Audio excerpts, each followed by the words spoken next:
Assalamualaikum warahmatullahi wabarakatuh. Perkenalkan, nama saya Ananda Hafiz Rahmatullah Lubis, NIM 2103020032 dari kelas MSP A 2021. Pada kesempatan kali ini, saya akan menjelaskan sedikit materi tentang rantai makanan pada ekosistem perairan air tawar.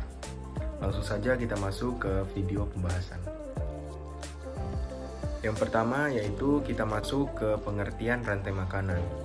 Rantai makanan adalah proses makan dan dimakan antar sesama makhluk hidup yang berada dalam satu ruang lingkup ekosistem. Dalam hal ini, kita membahas ekosistem air tawar.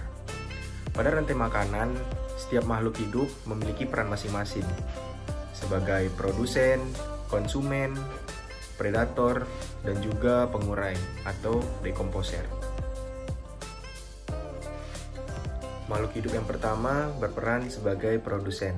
Produsen sendiri diartikan sebagai makhluk hidup yang dapat memproduksi makanannya sendiri, dan produsen berperan sangat penting dalam sebuah rantai makanan karena produsenlah yang memulai jalannya rantai makanan pada ekosistem tersebut. Lalu ada konsumen. Konsumen dapat diartikan sebagai makhluk hidup yang tidak dapat memproduksi makanannya sendiri, sehingga konsumen ini sangat bergantung pada produsen yang dapat menghasilkan makanan sendiri. Selanjutnya yaitu predator. Predator dapat diartikan sebagai makhluk hidup yang memangsa makhluk hidup lainnya.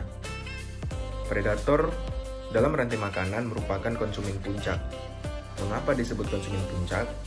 Karena predator merupakan konsumen yang tidak dapat dimakan oleh konsumen lainnya. Biasanya predator bersifat karnivora atau pemakan daging. Selanjutnya yang terakhir yaitu dekomposer. Dekomposer adalah makhluk hidup yang berperan untuk menguraikan makhluk hidup lainnya yang telah mati.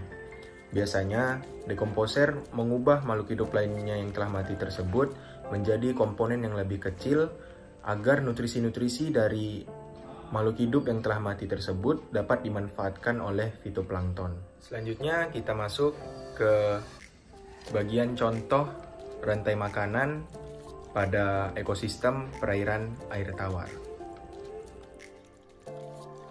Pada ekosistem perairan air tawar, yang berperan menjadi produsen yaitu fitoplankton.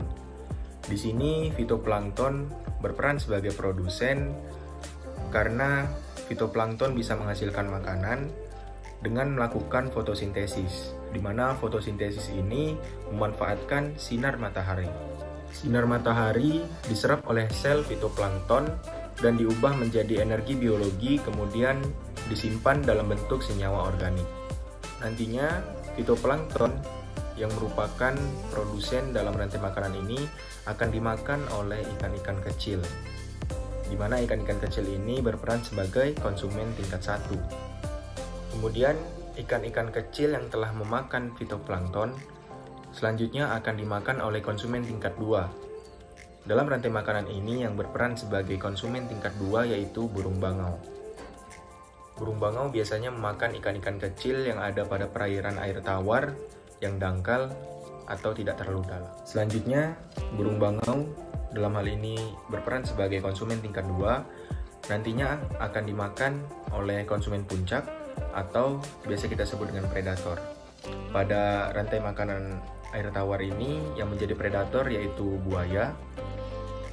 Nantinya buaya yang menjadi predator atau konsumen puncak tidak akan dimakan oleh makhluk hidup lainnya. Nantinya buaya akan mati dengan sendirinya dan jasad dari buaya yang telah mati akan diuraikan menjadi komponen-komponen yang lebih kecil oleh dekomposer atau pengurai. Pada rantai makanan ini yang berperan menjadi dekomposer yaitu bakteri. Demikianlah video singkat pemaparan materi tentang rantai makanan. Dalam hal ini kita mengambil contoh rantai makanan dalam perairan air tawar. Bila ada kekurangan atau kesalahan dalam penyampaian materi, saya mohon maaf. Terima kasih. Assalamualaikum warahmatullahi wabarakatuh.